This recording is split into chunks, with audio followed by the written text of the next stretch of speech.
cái này trước chim trâu của các khủng con đi lớn giỏi của khủng con này mưa kia mưa là thứ mưa lái không mưa kia là của mưa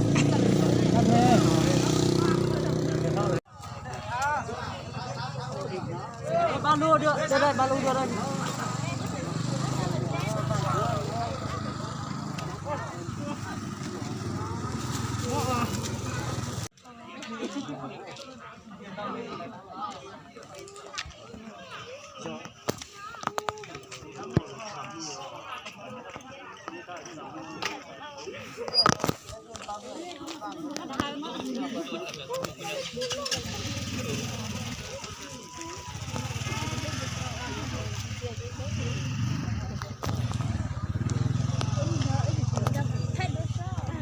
đi lên y tế Thiên Tân là còn cách ly 5 ngày.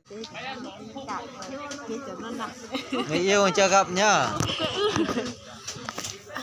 quay xong cho sao YouTube mà ha lại có cho YouTube mà có lấy nhớ tự đổi bây giờ chỉ trốn té nhỉ cái chị quậy mà cái chị quậy hết Lâu còn đây chỉ mà nó tao như YouTube nó chê là tao YouTube là chú anh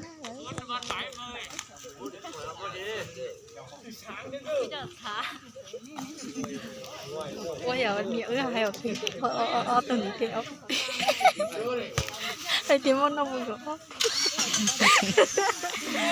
yếu luôn đấy chỉ có cụ quá lại cho đá lo thầy kính nọ có tuần trẻ nữa là cho cách ly nữa, cách ly 5 ngày nữa đấy. nhưng mà không phải chiều chiều cuối cùng chiều thì cách ly thì hai mẹ chừng cách ly Cho cách ly 5 ngày mới cho gặp vợ đấy. Khổ lắm.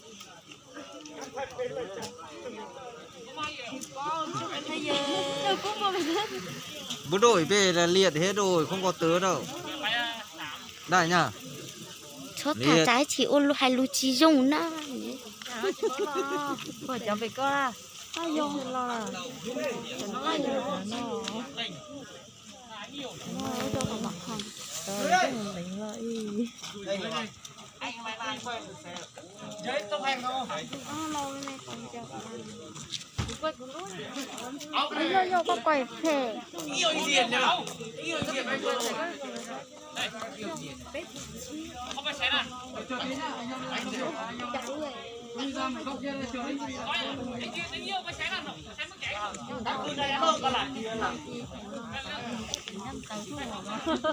chơi lời em để lo nhỏ ở tiền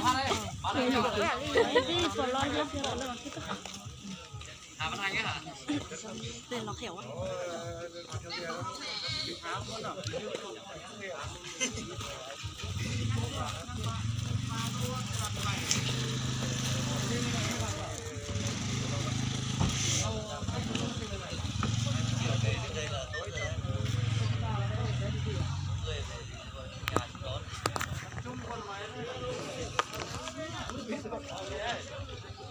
luôn xin này mà lấy chủ luôn xin luôn chế nó cái chị quên tỏi nhắc anh cười không cười học bái thì giờ chơi xuống này đấy nó trốn này sai cũ